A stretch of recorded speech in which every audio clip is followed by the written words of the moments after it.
supor que nós fomos convidados para uma viagem daqui da Terra até Marte, através de uma nave espacial. Temos que pensar que as viagens espaciais, elas demoram muito tempo para acontecer. Então vamos ficar muito tempo presos na nave espacial até chegar em Marte. Só que aí surge um problema. Nós seres humanos, quando nós expiramos, quando nós soltamos o ar, nós liberamos um gás chamado gás carbônico. Esse gás carbônico em excesso, ele pode ser fatal para nós seres humanos. Então, se nós vamos ficar muito tempo ali preso na nave e vamos estar toda hora liberando gás carbônico para aquele ambiente fechado, vai ficar em excesso em algum momento e vai ser fatal para a gente. Então, para resolver esse problema, as naves espaciais, elas contêm um filtro com uma substância ali dentro chamada hidróxido de lítio. O hidróxido de lítio, como podemos observar aí nessa reação, ele reage com o gás carbônico que nós respiramos, formando uma substância sólida chamada carbonato de lítio e água. Essas duas substâncias formadas não são tóxicas para a gente. Então é preciso realizar cálculos para saber a quantidade aproximada que vamos colocar de hidróxido de lítio naquele filtro para reagir com gás carbônico. E esse tipo de cálculo nós chamamos de cálculo estequiométrico. O cálculo estequiométrico nada mais é do que calcular as substâncias que estão envolvidas ali na reação química. Os cálculos estequiométricos, eles partem das leis ponderais, mais especificamente a lei de conservação de massas, postulada pelo químico Lavoisier, que diz que a quantidade que eu tenho de matéria no começo de uma reação química em um ambiente fechado será igual à quantidade de matéria que eu tenho no final dela. E a lei das proporções constantes, postulada pelo químico Proust. Nessa lei fala que as reações químicas elas seguem proporções bem definidas. Então, se eu mudo a quantidade de um dos participantes daquela reação química, toda a reação química seguirá a mesma proporção.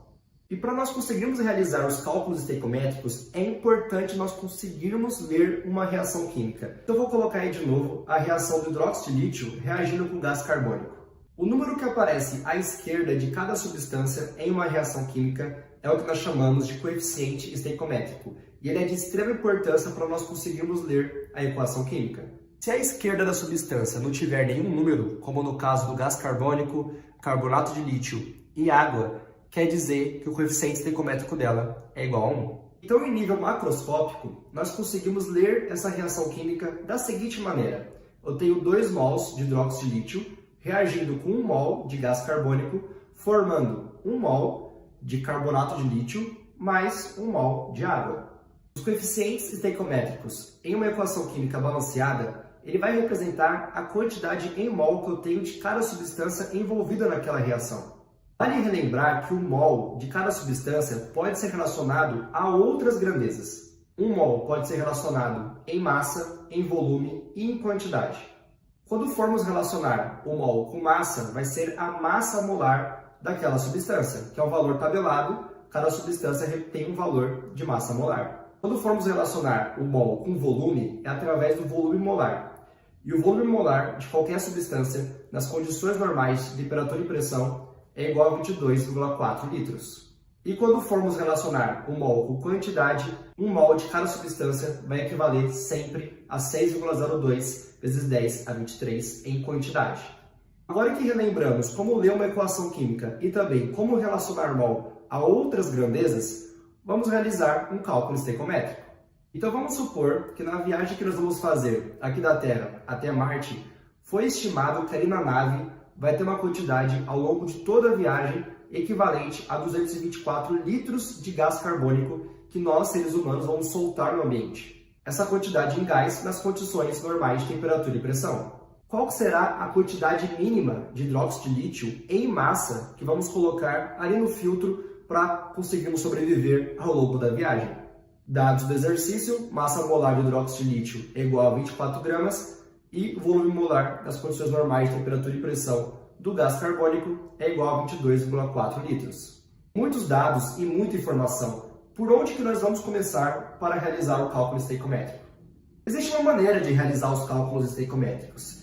Uma maneira organizada, como se fosse um roteiro, uma receita, que vamos organizar os dados para facilitar esse cálculo. Essa receita ela consiste em 4 etapas. 4 etapas para resolver qualquer cálculo estequiométrico. As 4 etapas elas são o seguinte. Primeira etapa, nós vamos balancear a equação química, porque a equação química balanceada é o que vai nos dar o norte da proporção entre os participantes para realizar o cálculo estequiométrico. A segunda etapa é estabelecer a proporção molar com base na equação química balanceada. Na terceira etapa, nós vamos converter o mol com base na grandeza que o exercício está trabalhando. Então, se o exercício está trabalhando aquela substância em massa, vamos converter o mol através da massa molar daquela substância. Se o exercício está trabalhando aquela substância em volume, vamos converter o mol para o volume molar nas condições normais de temperatura e pressão. Se o exercício está trabalhando aquela substância em quantidade, vamos converter o mol para a quantidade, que é 6,02 vezes 10 a 23. Na quarta etapa, nós vamos colocar os dados que o exercício forneceu e junto com os dados da etapa 3, nós vamos realizar uma regra de 3. Então vamos lá, vamos realizar o cálculo estequiométrico utilizando essas 4 etapas. Primeira etapa, equação química balanceada. Então nós temos aí 2 mols de hidróxido de lítio reagindo com 1 mol de gás carbônico, formando 1 mol de carbonato de lítio mais 1 mol de água. Repara, a quantidade que eu tenho nos reagentes é igual à quantidade que eu tenho nos produtos. Equação química está balanceada, primeira etapa feita. Na segunda etapa, nós vamos estabelecer a proporção molar com base nos coeficientes da equação química balanceada. O pulo do gato para essa etapa é que nós vamos se atentar apenas às substâncias que o exercício está trabalhando. Nós vamos esquecer o carbonato de lítio e a água, porque o exercício não quer saber deles. Ele quer saber a massa que eu vou colocar do hidróxido de lítio com base no volume de gás carbônico que vai ter no ambiente. Então eu vou trabalhar apenas com essas duas substâncias. Então eu vou estabelecer a proporção molar com base nelas duas. Então eu tenho 2 mols de hidróxido de lítio, então eu coloco 2 mol aí, reagindo com 1 mol de gás carbônico. Então eu coloco 1 mol embaixo ali do gás carbônico. Sucesso! Segunda etapa feita. Estabelecemos a proporção molar com base nos coeficientes da equação balanceada. Agora, na terceira etapa, nós vamos converter o mol com base nas grandezas que o exercício está trabalhando. No caso do hidróxido de lítio, ele quer saber a massa do hidróxido de lítio que vai ser adicionada. Então, eu vou ter que converter o mol do hidróxido de lítio para a massa. Como é que eu faço isso? Através da massa molar. Eu sei que a massa de 1 mol de hidróxido de lítio é igual a 24 gramas. Ele deu isso no exercício, esse dado. Mas eu vou colocar um detalhe, né? 2 mols? Então, eu vou colocar 2, porque eu tenho 2 mols, vezes, parêntese, a massa de cada mol, que é 24 gramas. No caso do gás carbônico, ele vai dar o dado em volume no enunciado do exercício, que foi em litros. Então, eu vou ter que converter esse mol para volume. Como é que eu faço isso? 1 mol de cada substância equivale a 22,4 litros. Então, eu vou colocar aí, não tem 1 mol de gás carbônico? Então, 1 mol em volume de gás carbônico é 22,4 litros. Terceira etapa feita, converti o mol para as grandezas que o exercício está trabalhando em cada substância. No caso do hidróxido de lítio, em massa, e no caso do gás carbônico, em volume. Quarta etapa. Na quarta etapa, vamos colocar os dados que o exercício me deu e junto com os dados da etapa 3, eu realizo uma regra de 3. Então, o exercício ele quer saber a massa de hidróxido de lítio. Então, eu não sei, é minha incógnita aí. Então, eu vou colocar um X, que é o que eu quero descobrir. Ele me deu o volume de gás carbônico, 224 litros. Então, eu coloco aí 224 litros. Agora, repara, junto com os dados da etapa 3, vira uma regra de 3, porque é uma proporção. Essa massa de hidróxido de lítio forma 22,4 litros de gás carbônico. Quando eu tiver 224 litros de gás carbônico, quanto que eu vou ter em massa de hidróxido de lítio?